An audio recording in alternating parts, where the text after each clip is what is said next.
देखो बिल्कुल थी, सबका एक अलग अलग तरीका होता है गेम खेलने का। मैंने बहुत ही सेफ प्ले बोला, क्योंकि देखो जो इंसान वहाँ पे आपको पसंद नहीं है तो आपके पास ऑप्शन होता है कि आप उसे नॉमिनेट कर सकते हो। उस घर से नॉमिनेशन हर हफ्ते होती है और यहाँ पे तो हफ्ते में 2 बार होती थी। तो मेरे को नॉमिनेशन से मैं बचती थी, क्योंकि लोग मुझे नॉमिनेट इसलिए नहीं करते थे, क्या पता मैंने उनके दिल में जगह बनाई हो और घर में मैं अच्छा कर रही हूँ तभी लोग मुझे नॉमिनेट नहीं करते थे। और नॉमिनेट नहीं हुई तो इसलिए मैं आउट नहीं हुई, इसलिए मैं टॉप 5 में पहुंची। प्रेस कॉन्फ्रेंस के बाद आप बहुत लो हो गई थी, क्योंकि हमने देखा आप जिस तरीके से बाथरूम में हो रही थी। आप कहीं ना कहीं डीमोटिवेट आप ही हो गई थी और अरमान जी भी हो गए थे, क्योंकि उन्होंने कहा कि मैं नहीं चाहता कि मैं विनर बनूं और तो मुझे नॉमिनेट कर दिया।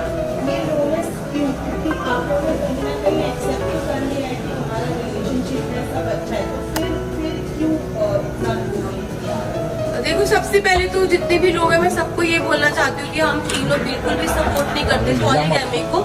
और शादी हो गई है, इसको 7 साल हो गए। जब हम लोगों ने शादी की थी हम लोग सोशल मीडिया पे नहीं थे, चीजें हो गई। बस यही है कि हाथ जोड़ के सब लोगों से यही रिक्वेस्ट है कि हम लोग बिल्कुल भी सपोर्ट नहीं करते 2 शादियों को। और उस टाइम पे जब मैं बिग बॉस के घर में थी तो ऑलमोस्ट मुझे 35 डेज हो चुके थे। 35 दिन से अपनी फैमिली से दूर थी, पायल से दूर थी, अपने बच्चों की कोई खबर नहीं थी। तो अचानक से इतने सारे लोगों ने जो क्वेश्चन पुट करे, हाँ मैं मानती हूँ कि जो चीजें हुई वो एक मतलब कि बोलते कि वो एक्सपेक्टेड नहीं था जो चीजें हुई और बहुत ही अलग चीज है।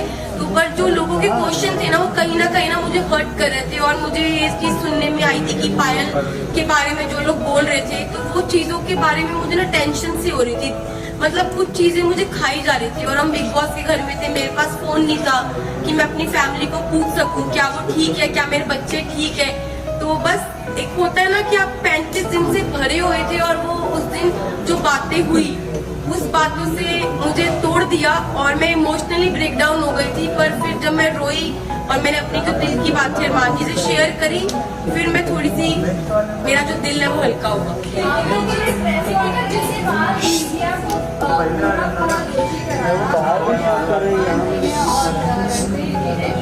मीडिया ने आकर ये बोला क्योंकि मीडिया के पास कोई मुद्दा नहीं था। बाहर बैठे बैठे अगर पायल कॉन्ट्रोवर्सी क्रिएट कर रही खुद ही कि वो डिवोर्स ले रही ऐसा आप लोगों ने ब्लेम ऐसे क्यों किया कि मीडिया की ही गलती है? मीडिया ने ये क्या पायल ने ऐसा नहीं बोला होगा? क्या ये बात हेडलाइन बनाने के पायल कर रही थी सब? तो देखो अभी तक मेरे को फोन नहीं मिला है, मैं डायरेक्ट घर से आई हूँ। अभी तक मैंने फोन यूज नहीं करा। जिस टाइम मैं घर पे थी तो मुझे जो चीज पता चली, क्योंकि देखो मैंने घर में ये चीज सुनी नहीं थी, ना मैंने देखी, ना अपनी आंखों से देखी, ना अपने कानों से सुनी कि पायल क्या बोल रही है।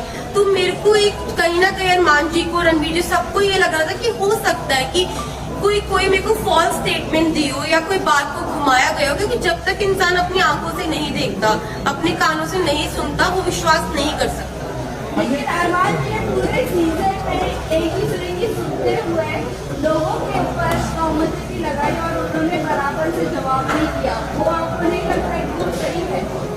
अगर अवधेश के बारे में कोई आकर बोल रहा है कि कर रहा है तो वो बराबर से उनको ऐसा लग रहा है कि हाँ वो सच बोल रहा है। लेकिन जब हम आकर कोई मीडिया आकर आपको बोल रही है तो वो आपको गलत लग रहा है। वही मुन्नावर ने भी आपकी सेम बात बोली थी डिवोर्स वाली बात, तब भी आपको नहीं यकीन हुआ? नहीं, मुझे यकीन नहीं हुआ, क्योंकि देखो ये जो बात है ना बहुत ज्यादा, आप समझो मैं घर के अंदर हूँ, 40 दिन से घर में अंदर हूँ, अचानक से कोई ये बात बोलता है पायल डाइवोर्स वाली बात जो बोल रही है, ये कितनी शॉकिंग बात थी कि इसकी वजह से मैं पूरे 2 दिन इतना ब्रेक डाउन रही हूँ, इतने इमोशनली, मतलब हर चीज से मैं जूझ रही थी उस घर के अंदर। तो मुझे कहीं ना कहीं लग रहा था कि मैं अपने दिल को ये चीज समझा रही थी कि क्या पता ये बात सच हो, क्या पता ना हो। क्योंकि मेरे को ये था मैं बाहर जाऊं और मैं पायल से डायरेक्ट बात करूं। जब मैं घर से बाहर निकली टॉप 5 में, जब मैं इस रेस से बाहर निकली, मैं बाहर निकलते ही स्टेज पे पायल थी और मैंने उससे पूछा तू ठीक है ना? उसने बोला हाँ मैं ठीक हूँ। बाकी बात की। अभी तक मैंने फोन अपने नहीं देखे, कुछ नहीं। मेरा सवाल आपसे है कि जैसे कि पायल प्लीज 1 by 1 प्लीज। पायल कह रही डिवोर्स में लेने जा रही है, उसका मतलब पायल ने बिना डिवोर्स लेके आप दोनों ने शादी की, तो इसका मतलब आपकी शादी तो नल एंड वॉइड हो गई है according to the Indian law की अरमान और जो आपकी शादी है वो असली रियल में शादी है ही है कानूनी हिसाब से। उस पर आप क्या कहना चाहेंगे? देखो मैं सबको यही बात बोल रही हूँ, हम लोग पॉलीगैमी को सपोर्ट नहीं कर रहे, जो दो शादी है इसको बिल्कुल भी सपोर्ट नहीं कर रहे। और जो मेरी अरमान जी की शादी है, जब पायल ने रेडी हुई, पायल की मर्जी थी तभी शादी हुई, और Payal as a first wife, legal wife, अगर वो ऑब्जेक्शन उठाती है तो उस चीज के लिए मतलब कि हमारी जो लॉ है वो हमें बोल सकती है। और मैं यही बात बोलूंगी कि जो हो गया प्लीज वो हो गया, बार बार एक ही और सवाल है जी। कि अरमान जी पर काफी गंभीर एलिगेशन है, 11 ईयर ओल्ड गर्ल का रेप का अक्यूज है, उस पर आप क्या कहना चाहेंगे? मैं इस पर्सनल चीज के बारे में कुछ नहीं बोलना चाहती। आई एम नॉट क्या सपोज आपको टू मालूम था आई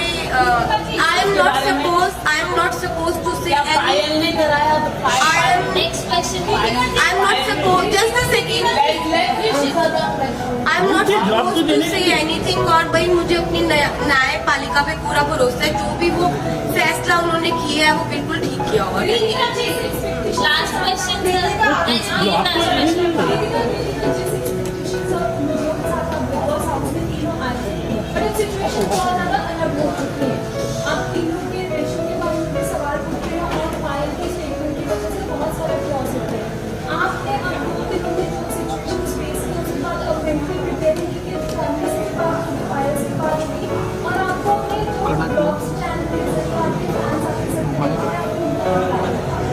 जी मैं बिल्कुल प्रिपेयर हूँ हर चीज के लिए। हम तीनों ने जो हमारा रिश्ता है वो आप लोगों को सभी को पता है, और मुझे पता है कि वो इतनी इजीली नहीं टूटेगा। अब मैं बाहर आ गई हूँ, जो भी चीजें हैं, जैसी भी चीजें, सारी चीजें इकट्ठे बैठ के फेस करेंगे। एक आखिरी सवाल आपके लिए है कि आप थैंक यू।